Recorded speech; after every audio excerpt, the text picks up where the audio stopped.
সুবি কিচেন 25 এর সবাইকে স্বাগত। পাশের বাসার ভাবি হঠাৎ এসে হাজির। তাকে সন্ধ্যা চায়ের সাথে চিড়া আর আলু দিয়ে অসাধারণ নাস্তা তৈরি করে খেতে দিলাম।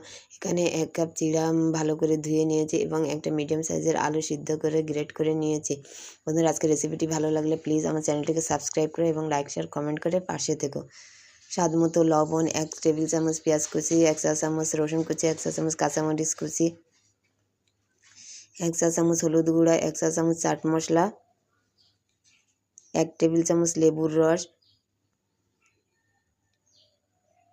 2 টেবিল চামচ কর্নফ্লাওয়ার দিয়ে আমি ভালো করে মিশিয়ে একটা ডোয়ের মতো তৈরি করে নিয়েছি এবং নাস্তার শেপগুলোকে দিয়ে আমি একটা কর্নফ্লাওয়ারের মিশ্রণ তৈরি করে নিয়েছি। কর্নফ্লাওয়ারের মিশ্রণে নাস্তাগুলোকে ডুবিয়ে সিমাই দিয়ে কঠিন করে কড়াইয়ে পরিমাণ মতো তেল গরম করে নাস্তাগুলোকে দিয়ে মিডিয়াম টু লো হিটে আমি উল্টে পাল্টে বাদামি করে ভেজে নিলাম।